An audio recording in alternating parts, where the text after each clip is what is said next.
I am here in Detroit for the Semaj Morgan Foundation football camp. And guess what? There's a bunch of Michigan players that we got an opportunity to talk to today. We as in the royal we. So we're going to get to them and we're going to talk to them about all things Michigan football on this episode of Locked On Wolverines.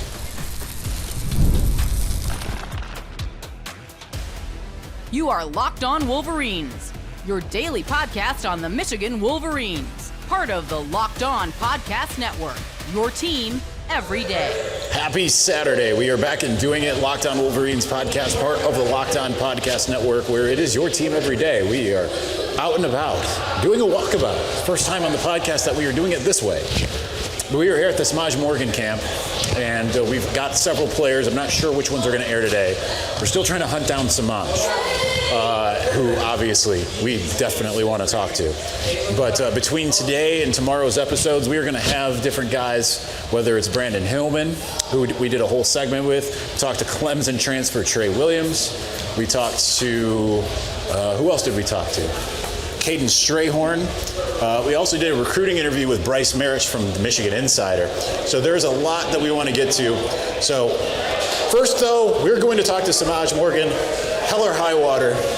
So stay tuned for that coming up right now. All right, we've got more than one Semaj here. We got both Semaj and his dad here at the Semaj Morgan camp. First off, congratulations on a well-run camp. It was awesome just to get to see it and be a part of it. So what was it like to put on something like this for the both of you? Because obviously you're the name behind it, and then you're running everything. So what does it take to put on this type of event? Well, it take a lot of planning and partnership. So we want to thank Say Play for letting us do it here this year. Me and Maj just talked about some things about the dimensions of the football field and angles and stuff. So that's how we kind of came up with the concept of saying, hey, let's do a STEM piece instead of just, running around catching the ball. Let's do some e-gaming, some mathematics, some science, and that type of stuff. So it takes a lot. And then we had good directors like Malcolm who helped us out pull it off from Say Play. Semaj, what was it like for you to be a... Yeah, for me, like doing stuff like this is real fun to me. Like I enjoy being around kids that like enjoy doing the same things I like doing, like playing football or playing video games or whatever it may be. I love being around the kids. Like they make me feel like I'm still a kid, even though I'm not old or nothing like that. I like still feel like like I'm young, and like I still got like a lot of time. Like looking down at the kids, it's just like you see like so many bright futures, like, and it's just like give you motivation to even go and be better for yourself. So that's like I really like being around the kids. It's like really something that I always been into. Like even with Sound Mind, Sound Body, like when we were going 7-on-7 trips, Coach Blackwell had me in charge of like 8 to 10 kids. Like make sure they go to their room after we get back to the hotel, stuff like that. So it's just it's just where my heart is, and like throwing something like this, it's like what I'm really into. Like I want to keep doing this. So this is the third annual. Plus you've got you've had all these other events. You had a Mother's Day event. You're constantly doing these different events. Where did the inspiration come from to have it, not just the camps, but the Mother's Day scenario, how do you call it, event, I guess? Where did you come up with all of these different ideas, and how much does it take to put on these events? It takes a lot. It really comes from just us as a family and as a board on like what our vision is and what we want to do from a foundation standpoint. And then Maj, his mom really birthed the Mother and Father's Day event because some of the young men that were lost, he went to school with, played sports with. So that's kind of how that birthed. And then so third annual Mother's Day last week. Now we're about to do the Father's Day in like about 30 days. So that's really where the inspiration came from, just as a family. And Semaj, how excited are you for and we've only got a couple minutes left, in part due to time constraints as well as my battery dying. How excited are you for this upcoming season? Obviously, we didn't get to see a lot from you in the spring game, only a couple targets. Mm-hmm. And you had spoken about in April about how you would work to get more explosive and faster. Mm-hmm. How much do you feel like you were able to achieve that, and how excited are you for the season that is? I feel like I'm achieving it. Like, I am achieving it. You know what I'm saying? I haven't, I'm most definitely getting better at what I said I wanted to be better at, but I'm not all the way to the point where I say I have achieved it, or you feel me? Like, so I feel like I'm still in the process. Like, I'm still in this process. It's a long process. Like, I feel like this year is going to be a very important year for me. Every single time we have off, or any time I have to go work out with my trainers, like, that's where I will be. Because, I'm like, this is a very important year to me. Like, I just want to put it like that. It's very important to me, and I'm doing, and I've been doing everything that I said I need to do for me to have the year that I want to have. Like, doing speed training, working out with Coach V. Like, I just want to shout out Coach V and Coach Joel and Coach Todd. They do a lot of work with me every single time we work out. Like, I get better, and I feel myself getting better. So, like, everything I do, it's a reason behind it, and I just can't wait to showcase my work in the season. Still here with Semaj. I got to ask, how much differently, if at all, is Chip Lindsay utilizing you and your skill set? I feel like when Coach Lindsay came in, he seen the type of player I was. Like, throughout the spring, it's like it's already night and day because I'm running more routes. You know what I'm saying? And that's what I really do. I'm a technician when it comes to routes. So I don't want to be running bubbles all day and stuff like Coach Campbell had me doing. That's not me. That's not my thing. Coach Lindsay really understands me. He has me running routes down the field, intermediate. I still run bubbles and stuff, but I'm a receiver. I'm a complete player, so I'm not just like a bubble guy or an end-around jet guy. So that's how I feel. I feel like Coach Lindsay knew what he was getting in me, and he can't wait till I use me, and I can't wait to play for him. All right, that's going to do it for us with both of the Semajes. So thank you so much for joining Locked On Wolverines. We'll talk to you again eventually, and we'll be back in a moment with Brandyn Hillman in segment number 2. There was some slicing and dicing there, thanks to poor battery management. But nonetheless, we're going to get to Brandyn Hillman momentarily. But before we do, the days are getting longer, the weather's warming up, and people are spending more time outside, which means it's the perfect time to refresh your outdoor space. Whether you're working with a big backyard or a small balcony, Wayfair has everything you need to make it feel more like you. Wayfair's massive selection of outdoor essentials makes it easy to transform any space into your ideal summer setup. From comfy conversation sets to sleek dining tables and outdoor decor, they've got it all, and at prices that fit your budget.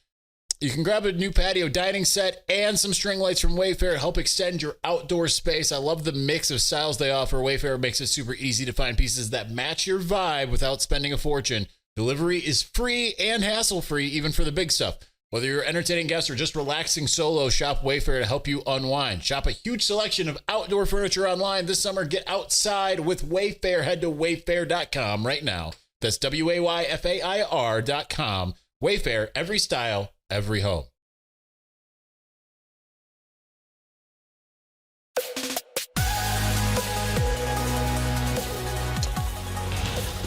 All right, we are up here with Brandyn Hillman, the safety from Michigan, entering your junior year. Now, Brandyn, do you feel the hype that feels like it's surrounding you? Not just it's Michigan fans. I feel like you're starting to kind of get a little bit of national attention.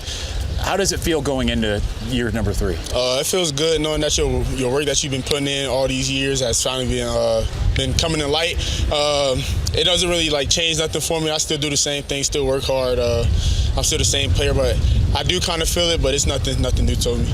Now, you say you're still the same player and everything, but to some degree, does it feel different, year 3 compared to year 1? Yeah, of course. I mean, year 1 was kind of, we had a natty team. Y'all could go look back at that team, but year 1 was kind of get in, get my feet wet, figure out what college is. But year 3, it's now my turn to lead the team now, lead the younger guys, make sure everybody got everything to part, make sure player-led team, not just a coach telling us what to do. That's my job now, and I can feel it. How important is that, and how much did you learn that from from that 2023 team? It's important just by seeing them, like people like Mikey same school, JJ. Like I talked to JJ. You know, some people like them that actually broke it down and took time out of their day and like really helped you and made the team better. And you seen it over the course, and we won the national championship over that. So I want to do the same thing because in the end goal, national championship is my goal. Now, looking at your defense, it feels like now I might be one of the few people because I cover Michigan. I'm maybe a homer, whatever you want to say about it. I look at this defense between the front seven and the safety room in particular, and I'm like, that is just, they're both so deep. How good can this defense be in your eyes? In one of my other interviews, I kind of said, like, in my opinion, we're the best group in the country, up front and in the back end. The back end, we real young guys like me, Jair Hill, TJ Metcalf, Tevis Metcalf, Jacob Oden, like everybody young. We're all around the same age. And then the guys up front, we known for that. And it's never a step off. It's never a step off. Y'all seen it from the Alabama game. We didn't have Mason, KG, but it wasn't a step off. We were still out there getting to the quarterback. So I feel like it's a big year coming up. My guys ready. I'm ready. Come out to show it. Given just your safety room, it's not even just like looking at the cornerbacks and everything. There's obviously a couple guys there, like you mentioned, Jair. But I feel like there's 6 guys just in the safety room. How do you assert yourself in a room that's got so many players that can be potentially players in during the season? In my opinion, just be consistent. Know what you got to do. The defense got to trust you. You could be the best player, but if you're out there on the field and nobody trusts you on the back end or on the island by yourself with that receiver, it's like, I don't know if I want to put you in. But if you're consistent, showing it at practice, doing what you got to do, that's how you separate yourself from everybody else. And I take pride in myself in doing that, and I think I did that. Now, I know you probably have a lot more interaction with Lamar Morgan, who I love, but I want to ask you about Wink, just as a guy, as a character. What stands out to him when it comes to the behind the scenes of it all? Wink is real old school. You could see the NFL coaching spirit in him, and you could see him trying to adjust to the college spirit, the young guy energy. He tried to walk in the room with some swag, some juice, play some new school music that we know, and certain things like that. I don't think people could look at Wink and get that from just coaching. No, I can get that. By the way, Wink watches the show, so no pressure with any of these. No, I'm cool. What's up? But with Lamar Morgan, he's a younger guy. I think he's younger than I am, which I think a lot of the coaches are now, which makes me sad. But nonetheless, what is he brought to the table? Now you've had a couple of different coaches in, going from Clinkscale to Lamar Morgan, going into the second year, both Lamar and Wink. What kind of coach has Lamar been to you?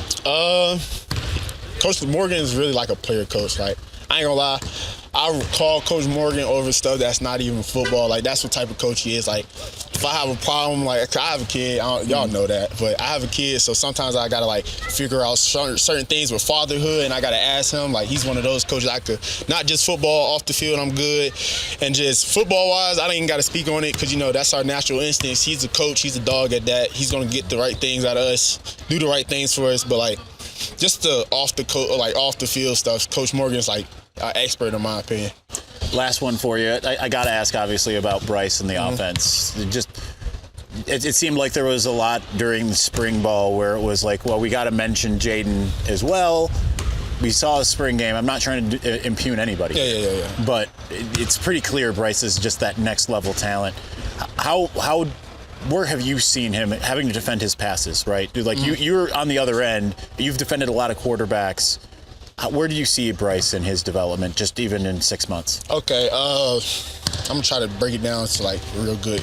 All right, so Brice, in my opinion, well polished. I played quarterback in high school, so it's not like I was out there just running quarterback. You could put on the tape. I played quarterback, so I could look at a quarterback and tell. Brice is well polished. He's ahead of the game. Certain quarterbacks, when they get into a college atmosphere, they can't pick up the game because it's moving so fast. Brice came in day one. It was smooth for him. He got an arm. His arm's live. It's just certain things. He got to pick up defensive coverages. Sometimes we move certain coverages for him. He his head up like that. And excuse my language. It's all good. Shit like that. And then just trusting it. He's young. He still got to get into the playbook, get into everything, learn everything. So as long as he keep doing what he got to do now, because right now he's doing everything that he's supposed to do, right. I don't know. I'm not going to say too much what he's supposed to be doing, but he's doing everything right. And then just got to keep being him. He's a good kid, off the field and everything. You won't see Brice like, oh, I'm the biggest, baddest guy. It's Brice. He's a cool guy. So you're saying that the Ohio State blogs have it wrong, that he is not a handoff merchant? The thing is, I don't even see the vlogs. They're blocked on my pages, so especially the Old State vlog. I ain't got time for them. They bullshit. But I don't see it. I mean, Brice, I don't think Brice see it. I hope he don't. I mean, we have conversations. He don't talk about nothing on the outside, strictly football with Brice. And he's a good kid. Well, I'm excited for you and your season, and thank you for doing this, by the way. No problem. All right, we're going to be back here in just a moment. All right, we are back with our next guest, and it is none other than the Clemson transfer, Tré Williams. So. And if you are watching, you can see it. If you're listening, you cannot. And he's got the teeth, he's got the grill. Honestly, it's a standout look. I love it. Thank you. Where did that come from? Shoot. It was just something I wanted when I was a kid. So I just ended up getting it, fortunately enough. So this is your first, you just completed your first semester at Ann Arbor. Tell me, what was that like for you? It got to be a little bit of a different culture, a little bit of a different weather situation, all of that stuff. First couple weeks were rough, man. I didn't have a car. My car up here, it was snowing. I hadn't been in the snow in years.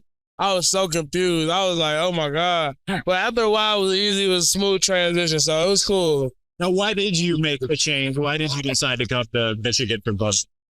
Just opportunity. They needed some help, and I thought I could help them. So it was a two-way street by both sides. So it was a mutual thing. So, yeah. Was there any allure to you for Barksdale, West Virginia? You coming into a just had 2 first-round defensive tackles. Was that part of the allure? Of course. Everybody's looking at who's next. So I just want to be a part of that. Sure. So tell me, what you get to be in that room with Lou. I've heard he's a bit of a jokester, right? Like he's serious, but he's not, right? Like that's what everything we hear about Coach Espo. Yeah, man, he's great. I love Coach Espo, man. He always brings great energy to the room. Make sure everybody comes to work with the right mindset every day. So, yeah, I love Coach Espo. What's your favorite part about being at Michigan so far? I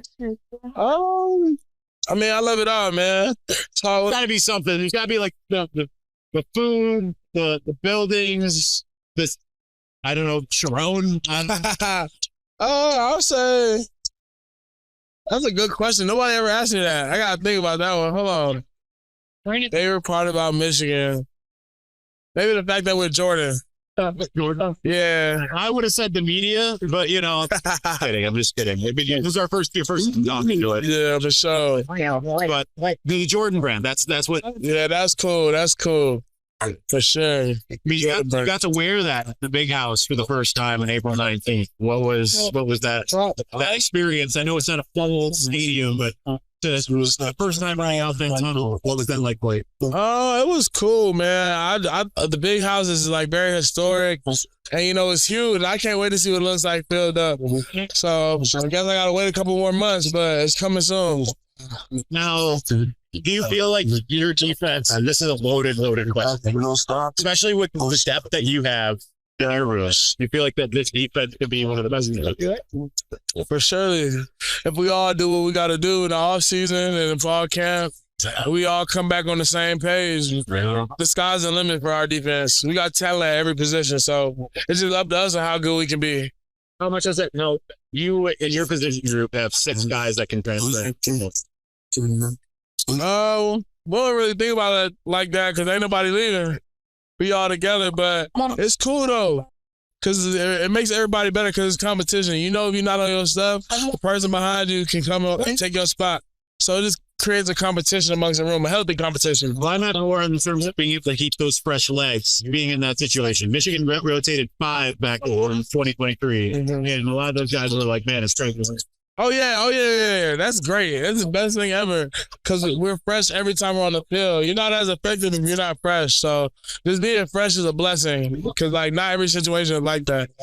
I had one more for you. I'm trying to remember what it is. Distracted with the music and everything.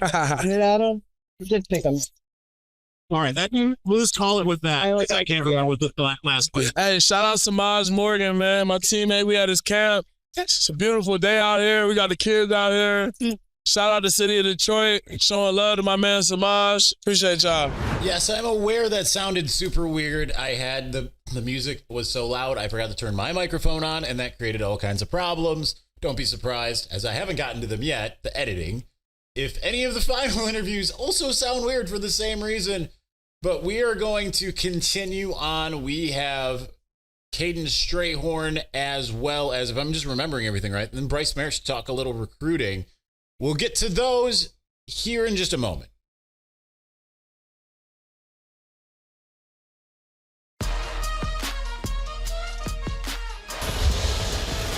All right, our next guest here he's a Michigan State legacy, but he is wearing maize and blue, and that's Kaden Strahor, IMG Academy. Kaden, thanks for joining, man. Yep, happy to be on.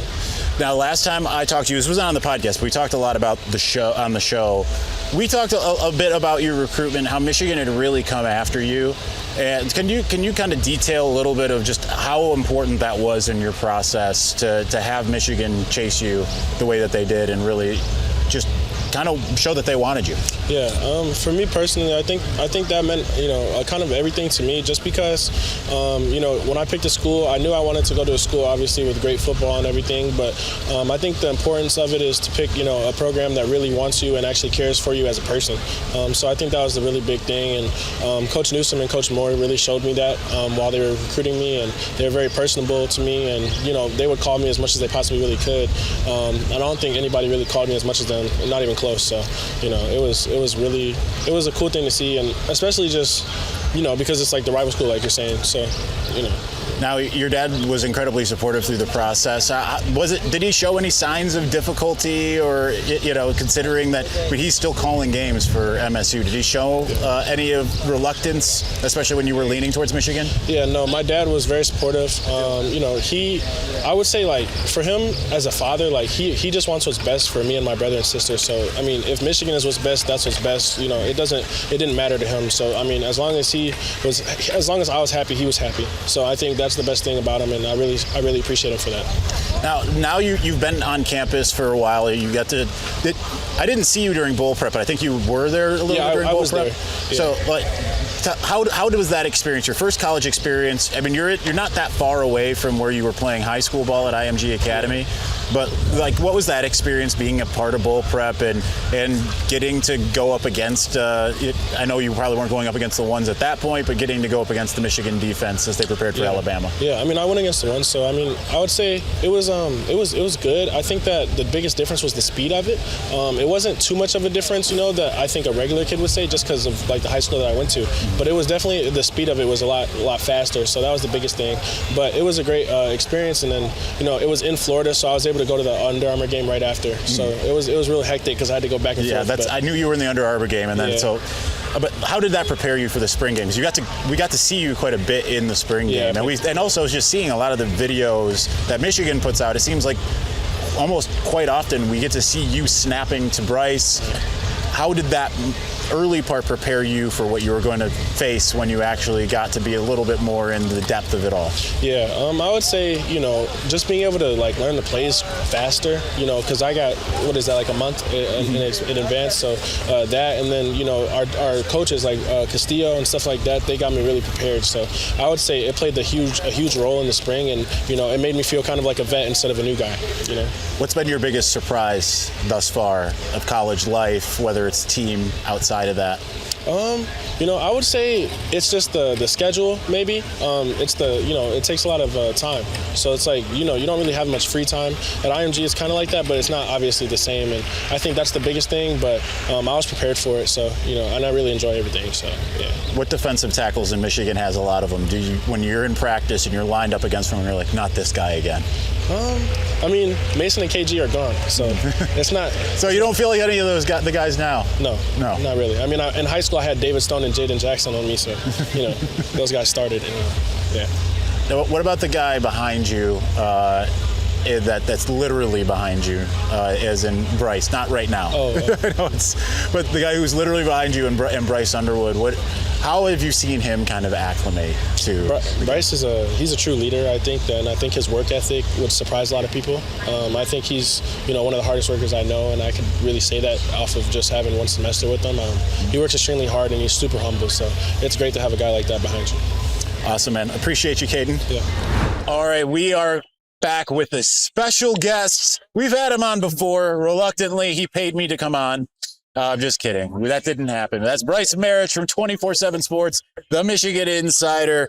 We're going to talk a little bit of Michigan football recruiting.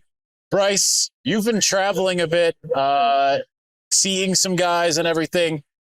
I'm not going to necessarily ask you. That sounds like things are kind of across the board here.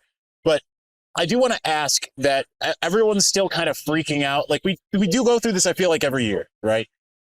It's May. Everyone's like, Michigan's got 5 commits. What the heck is going on? Are you concerned at all about the state of Michigan recruiting right now? Yes or no? No, I'm not. And, a big thing for me, they got officials starting up in June, end of May, actually. A lot of the top guys will be on campus then. Michigan can impress them there. And on top of that, too, if you look back at Michigan's last class, they signed and flipped half that class at the end of the cycle anyways. Shamar Arrows, Bryce, Elijah Dotson, Jordan Young. Mostly they also ran guys. The guys that fill out the class. They're not the main guys. It was the meat. It wasn't just the potatoes. It was the meat of the class. So I'm not concerned. I see a lot of potential. They're actually in a good position for several guys. It's just a matter of, at the end of the day, finishing the deal. And I think Michigan can do that with a lot of them. Who are some of those names that you're looking at? Look, there's obviously some guys that are kind of the big fish like Savion Hyder that might probably are likely to decide later in the process. But who are some of those guys that you feel like the official visit cycle could really help Michigan close the deal sometime in the next 6 weeks? I figuratively and literally, I think a guy, Malachi Lee, the number 1 prospect from Hawaii, 6'8", 320 pounds, just a bowler. He's a guy that fits what Michigan likes to do up front. He's down to basically, he's not down, but I think, in my opinion, it's USC, Michigan right now. BYU in the mix as well. Michigan, if they can somehow close the deal with him, he'd be one of those centerpieces, cornerstones of the class. Be a perfect fit, like I said, from Michigan. And this would make his 4th trip.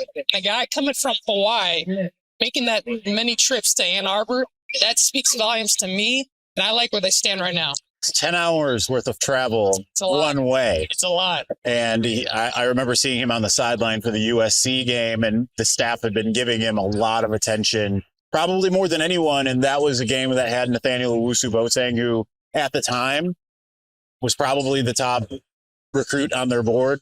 Kind of not pre-Bryce, but Bryce wasn't a reality at that point.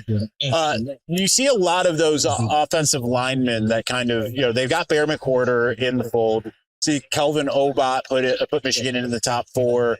Felix Ojo's a guy that's still kind of hanging around. There's a couple other guys. Are any of the names I just mentioned outside of Malachi Lee, or are there other linemen that you think that absolutely could end up being just players to watch for, not necessarily obvious Michigan commitments? Yeah, for me personally, I have a prediction in for Leo Delaney. He's from Providence Day, a school that many might be familiar with. Jane Davis and Channing Goodwin hail from that high school in North Carolina. 6'7", 300 pounds. He's a swing lineman, meaning he could probably play tackle or guard. I think Michigan likes that flexibility and that versatility he brings to his game. He's been up to campus several times. He's going to be taking OV in June as well. And I know he's down to several schools. He's got a prediction in for Tennessee. I got one in for Michigan. I'm leaning towards Michigan right now, but we'll see where things go with that. But yeah, I like him. He's one for sure to keep an eye out for. What about skill positions? Because that you think getting the number 1 quarterback in the country in Bryce Underwood would mean that you're going to see a bevy of wide receivers that would want to come and play with, right? That's kind of like how Ohio State started things by having Dwayne Haskins started getting some of those guys to come in, and then they followed that up with Justin Fields transferring over, and then CJ Stroud, and you saw how much their wide receiver recruiting improved. I don't look at it and see a lot of those guys. Tristan Keys was kind of the guy that they really had their eye on, and he committed relatively early to Ole Miss, or LSU rather. LSU. I'm just thinking Mississippi. It's in my head. Yeah. Who else is out there? Who do you feel like is kind of maybe favoring Michigan, or Michigan's in a good spot with at wide receiver? So they already got a wideout commit, Jalen Pyle, 6'1", 185. He looked phenomenal at OT7s this summer. He's put on some weight, got bigger, stronger down in Texas. So I think he's a guy. Obviously, he's already committed, but I think he's going to really impress people this senior year.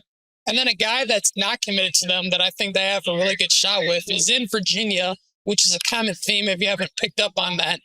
Oscar Smith from Chesapeake, Virginia.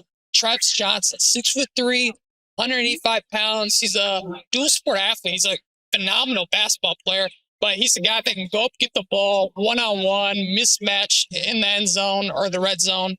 A lot to like about his game. He's been up to campus several times. And he's got a great relationship with Ron Bellamy and a couple of the other coaching staff. So, yeah. And then they just really pumped up the music here, so that's making it even more fun.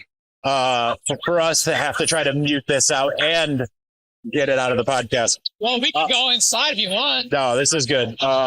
Last one for you then. Obviously, Savion Hyder is one of those 5 stars. We always have our eye on who could be those top end guys. Michigan got, depending on, I know you're 24/7 sports, not everyone had Ty Haywood finishing as a 5-star, but ultimately Michigan got 3 guys that were considered 5 stars throughout the course of their recruitment. Who do you look at and say Michigan's in a good spot with this cycle at this juncture? Yeah, I think the first name that comes to mind, you mentioned him at the start of this, is Savion Hyder, the 5-star running back from Virginia. You know, he's not at 4 schools. I think it's between Ohio State and Michigan. I like him a lot. And then there's other guys in the mix. John Turntine, a 5-star lineman from Texas. But, you know, I will tell fans this. They have the chance to land guys that we don't even know about right now. How NIL works, you can flip a guy anytime the cycle, especially towards the end of it. So, bottom line, don't freak out. They're going to get some of these top guys. It's just a matter of time. And if you had to pick a time to land them, you would rather do it at the end of the cycle than early on. All right, thanks for a very special on-the-ground episode. Wanted to give you something a little bit different. Would have loved to have had some of these interactions, not in the studio, still on the ground, but hence learning the limits of the new camera battery, unfortunately. So nonetheless, we are back home and doing this. But thank you so much for watching. Thank you for listening. We will be back on Monday. Peace.